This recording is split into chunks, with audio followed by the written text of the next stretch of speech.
está pasando?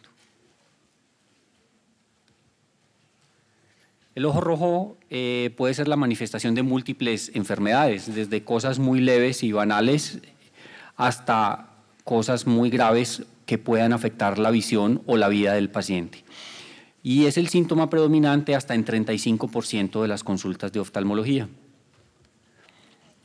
Es importante cuando nos llega un paciente que se queja de ojo rojo de determinar si este es un proceso agudo o crónico, en uno o en ambos ojos, y si es intermitente. Cuando son ambos ojos y es intermitente, las causas más comunes son el ojo seco, la blefaritis y las epiescleritis o escleritis.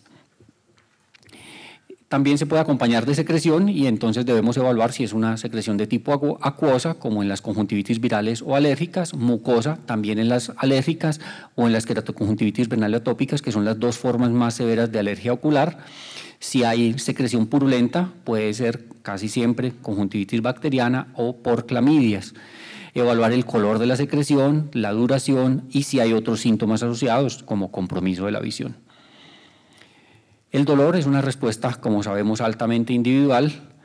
La mayoría de las causas de ojo rojo producen más disconfort o ardor, como una sensación de quemadura, de punzada, prurito o sensación de cuerpo extraño. Ahí hay una serie de patologías que cursan con estas sensaciones. Si es un dolor moderado a severo, ya puede hablarnos de algo más severo, como abrasiones o úlceras corneales, uveitis, escleritis o un glaucoma agudo por cierre angular. Cuando hay compromiso de la visión, también es subjetiva. La mayoría de los pacientes le dicen a uno no veo nada y uno les toma la visión y están viendo 20/20 o 20/25. Entonces es importante cuantificar esa pérdida o esa disminución de la visión. Entonces el médico debe corroborarla midiendo la agudeza visual, que es la función del ojo, ¿cierto? El objetivo es determinar si el ojo rojo representa una enfermedad externa sin compromiso de la córnea o si representa un proceso intraocular que pueda causar una inflamación externa que disminuya la visión. Bueno, si hay compromiso de la visión, entonces las conjuntivitis, queratitis o inflamación intraocular usualmente no van a afectar la visión, pero si hay una disminución importante de la visión, se debe asumir que hay un compromiso de la córnea o hay iritis o es un glaucoma agudo o una combinación de estas cosas. Otro síntoma asociado importante es la fotofobia, que es la sensación de dolor con la luz. En antecedentes y la revisión por sistemas, que es parte pues del todo examen médico, entonces evaluar si la enfermedad actual, enfermedades anteriores, si el paciente ha sido sometido a cirugías oculares previas, es usuario o no de lentes de contacto. Las infecciones en los usuarios de lentes de contacto usualmente son mucho más severas y por gérmenes muchísimo más agresivos. Por ejemplo, se pueden presentar infecciones por hongos o por acantamebas, que son de muy difícil manejo y de muy mal pronóstico. También evaluar si el paciente tiene enfermedades del colágeno, como síndrome de Sjögren, artritis reumatoidea, lupus, granulomatosis de Wegener, etc. Si ha tenido traumas oculares previos, por ejemplo, quemaduras químicas, si ha usado otras medicaciones o si tiene alergias previas. Entonces podemos encontrar, por ejemplo, un paciente con una queratoconjuntivitis límbica superior que da un ojo rojo característicamente en la parte superior de la conjuntiva y es asociado a enfermedades tiroideas. También importante la historia social y ocupacional, el tabaquismo, el alcoholismo, la farmacodependencia, la historia sexual. Hay infecciones por gonococo, por clamidrias, el molusco contagioso, pediculosis, también la exposición a irritantes a químicos, entonces los pacientes que trabajan expuestos a estos factores. Aquí tenemos un par de fotos de un paciente con molusco contagioso en un paciente con SIDA, entonces por eso es importante evaluar toda la historia anterior. Este es un paciente con pediculosis pubis de las pestañas y esto puede asociarse a una conjuntivitis folicular. Y esta es una conjuntivitis folicular causada por un medicamento que ya está descontinuado afortunadamente. Me tocó cuando yo estaba en mi entrenamiento de oftalmología, era uno de los antiglaucomatosos más utilizados, que era la dipivefrina. En el examen físico es importante la inspección general, siempre tomar la agudeza visual. En la mayoría de los consultorios tenemos acceso a una carta de Snellen, el examen externo con una linterna, evaluar la piel, los párpados y los anexos, la superficie ocular y el segmento anterior, conjuntiva, córnea, cámara anterior y el cristalino. Y lo que alcanzamos a ver del segmento posterior con el oftalmoscopio directo. El equipo que vamos a necesitar para hacer un examen, como les decía, la carta de Snellen, un oclusor para tapar uno ojo, porque examinar cada ojo por separado, una fuente de luz que puede ser una simple linterna o uno que les recomiendo mucho, que es el otoscopio, que nos da una buena fuente de luz y nos da un poco de aumento. El oftalmoscopio directo lo tenemos en todos los consultorios y contar con la presencia de un anestésico tópico. Tenemos en Colombia estos dos medicamentos, la proparacaína, que es el alcaíne, y la tetracaína, que es la ocuseína. Y las cintillas de fluoresceína, que nos van a ayudar como colorante vital para evaluar la superficie del ojo.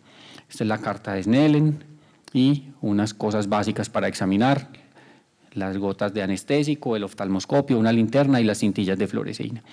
Uno de los hallazgos que más debemos ponerle cuidado es el tipo de inyección conjuntival. Ahora el doctor Fabio mostró y la doctora Paulina unas fotos de cómo es la inyección conjuntival. Casi siempre es hacia los fondos de saco. Por el contrario, la inyección ciliar o periquerática nos va a hablar de cosas más profundas y más severas. Siempre es alrededor del limbo esclerocorneal.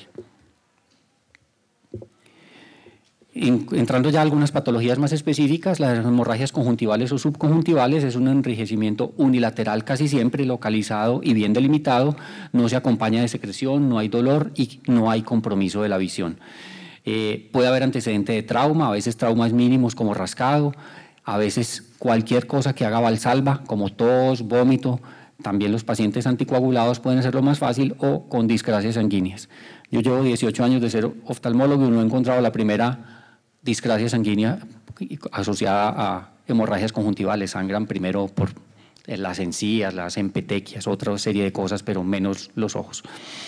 Esto no requiere ninguna terapia específica, se puede resolver sola en 2, 3, 4 semanas, dependiendo del tamaño. Las muy pequeñas se quitan en 4 o 5 días y las muy masivas pueden durar hasta 3 o más semanas. A veces ponemos simplemente como coadyuvante un lubricante o lágrimas artificiales. ¿Sí? Esta es una hemorragia conjuntival bien delimitada. Otra asociada a una pingüécula en el lado nasal. Y este es un niño que me mandaron en ambulancia hace unos años, cuando yo viajaba a Urabá. Me lo mandaron desde Necoclí, que es a hora y media de apartado más o menos, o en esa época con la carretera destapada era hora y media. Me llegó en ambulancia, todos los pacientes me lo pasaron de primero y lo único que le pregunté a la mamá era cuánto tiempo llevaba tosiendo.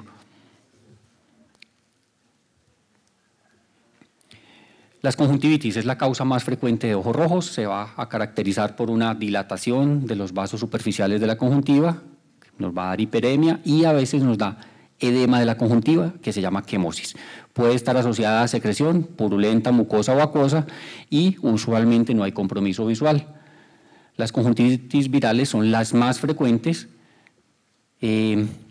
ocasionalmente tienen pequeñas hemorragias conjuntivales puntiformes, puede comenzar en un ojo y en 3 a 7 días se hace bilateral, puede haber edema palpebral y se puede asociar a infecciones respiratorias. En raras ocasiones se asocia a una adenopatía preauricular. A veces nos llegan en epidemias, ha habido epidemias importantes de conjuntivitis por adenovirus que a veces son muy severas. Casi siempre son autolimitadas. Hay controversia en el uso de antibióticos tópicos, algunos los usan porque la infección viral va a causar alergia y después puede haber una sobreinfección bacteriana. Como les decía, altamente contagiosas, nos llegan en epidemias, transmisión por vía aérea o por fomites, y si no mejora con terapia de soporte, lágrimas artificiales, podemos poner un antibiótico tópico si así lo deseamos, preferiblemente sin esteroide. Si no se mejora en una semana, referir al oftalmólogo. Aquí vemos cómo son las hemorragias puntiformes, da casi siempre un tipo de reacción en la conjuntiva que se llama folicular, que son estos bolitas que se ven más en la conjuntiva tarsal inferior. Y esta es una conjuntivitis viral severa con pseudomembranas.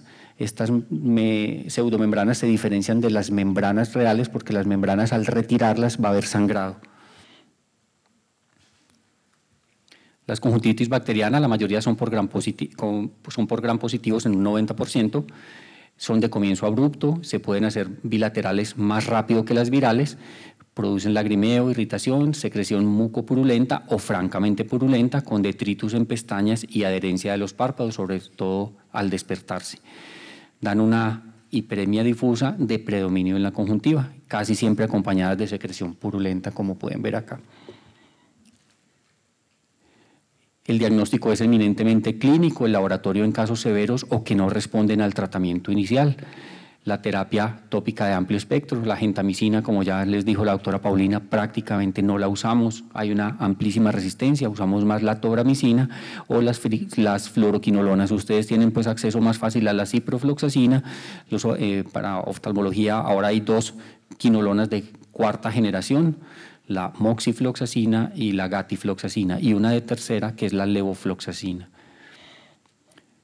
Las conjuntivitis hiperagudas son de comienzo muy abruptos, secreción copiosa con rapidísima progresión, se asocian a infección por gonococo en adolescentes y en adultos. Producen gran quemosis, una membrana inflamatoria que reaparece al retirarla, edema palpebral marcado, dolor. Esta es una conjuntivitis muy severa y se debe tratar rápidamente, porque si no la tratamos puede llevar a perforaciones corneales muy rápidamente, como esta, que es un ojo, una córnea que se la comió la infección. El tratamiento de estas es por vía sistémica y también tópica. Se debe usar la ceftriaxona, 1 gramo intramuscular, dosis única. Pues antes se usaba la ciprofloxacina, yo no sé si ustedes ahora utilizan alguna cosa distinta para tratar las infecciones por gonococo. Es importante interrogar a los pacientes por uretritis o vaginitis y tratar los compañeros sexuales, es una enfermedad de transmisión sexual. Las conjuntivitis por clamidia, existen 2 formas clínicas, una que se llama tracoma, que es la infección crónica y repetitiva por clamidia. En nuestro medio es rara, existe por allá en la Amazonía brasileña, pero en Sudamérica no es muy común, se ve más en África y en Asia. Pero sí vemos conjuntivitis de inclusión en neonatos y adultos. Puede ser aguda o subaguda, se considera también de transmisión sexual, da una congestión leve, moderada, inicialmente unilateral, que se puede hacer bilateral. Y la secreción es más mucosa, mucopurulenta o más acuosa. Esta sí es más frecuente que tenga la adenopatía preauricular. Aquí vemos una conjuntivitis por clamidia. Este es un tracoma que da una neovascularización crónica porque estos pacientes hacen cicatrización del párpado inferior con entropion, que es el párpado hacia adentro, y roce permanente de las pestañas, y a largo plazo terminan haciendo hasta daños severos de la córnea. Y esto es como se ve en la tinción de Giemsa la clamidia. Como les decía, da una reacción folicular en la conjuntiva. El tratamiento es actual, puede ser la acitromicina 1 gramo en dosis única, doxiciclina, tetraciclina o eritromicina orales por 10 a 14 días. Se deben tratar también los compañeros sexuales y es importante que el tratamiento tópico no es suficiente. Estos pacientes necesitan terapia sistémica. La conjuntivitis alérgica también es bastante frecuente en nuestro medio, es una reacción de hipersensibilidad tipo 1 mediada por IgE, todo eso lo conocen ustedes. Frecuente en pacientes con antecedentes de atiopia, asma, rinitis, dermatitis. Muchos pacientes tienen todo el espectro completo, asma, rinitis, dermatitis y conjuntivitis, y a veces de muy difícil manejo. Hay diferentes grados de severidad, desde leves hasta severos con riesgo de compromiso de la visión. El compromiso de la visión es sobre todo en los pacientes que de rascarse fuerte los ojos deforman la córnea y desarrollan queratocono, que les contó ahora el doctor Alfaro. La conjuntivitis alérgica, el síntoma cardinal es el prurito. Sin prurito no hay alergia. Produce lagrimeo, secreción acuosa o mucosa, puede haber una secreción filamentosa, se puede acompañar de congestión nasal, quemosis en la conjuntiva y hay una hipertrofia marcada de las papilas del tarso, sobre todo el tarso superior. El tratamiento, pues como todas las alergias, evitar el contacto con los alergenos, los estabilizadores de los mastocitos como el cromoglicato, pero el cromoglicato es muy bueno para el manejo crónico, no es bueno para el manejo del evento alérgico agudo. Utilizar los antihistamínicos tópicos y sistémicos. Los sistémicos tienen la desventaja que disminuyen la producción lagrimal y van a dar ojo seco. Se han utilizado también los AINES tópicos, los AINES tópicos, a veces sistémicos, los esteroides tópicos y sistémicos y los inmunomoduladores como la ciclosporina y el tacrolimus, que ha ido cogiendo algo de fuerza en los casos muy severos. Aquí vemos la quemosis, que esta es una muy marcada, un gran edema de la conjuntiva en una conjuntivitis alérgica aguda. Y en las fases más crónicas vemos esta hipertrofia marcada de las papilas del tarso superior que se ve como un empedrado con una gran secreción mucosa. Y este paciente tiene una complicación de la conjuntivitis alérgica severa que se llama una úlcera en escudo, que son unas úlceras en la córnea de bastante difícil manejo. Otra foto de cómo se ven las papilas en el tarso superior. En la queratoconjuntivitis vernal y en la atópica se pueden presentar esta hipertrofia del limbo superior con unos acúmulos blanquecinos que se llaman nódulos de Horner-Trantas, que son acúmulos de células epiteliales y eosinófilos. Digo que estos pacientes tienen tantos eosinófilos circulantes que se los vemos en el ojo.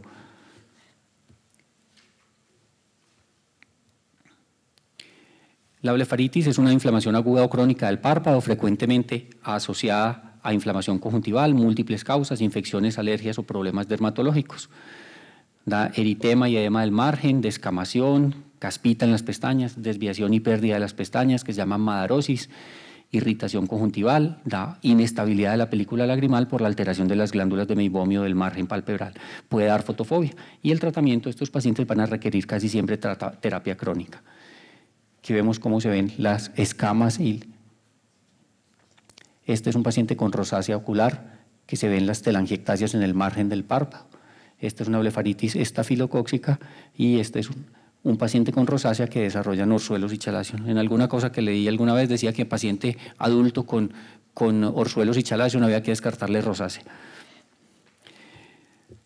La epiescleritis recuerden que la epiesclera es la túnica vascular que cubre la esclera es la parte blanca del ojo y es avascular, entonces la nutrición viene por una membrana externa que se llama la epiesclera. La mayoría son de posible origen autoinmune, son autolimitadas, pero pueden ser recurrentes, dan un dolor sordo, moderado, el paciente relata más molestia que dolor. Casi siempre de comienzo súbito, puede dar sensibilidad a la palpación, pero rara vez comprometen la visión. Pueden estar asociadas a artritis reumatoidea, sobre todo cuando son recurrentes. Esta es una epiescleritis nodular, se forma como una especie de nodulito y esta es una más difusa.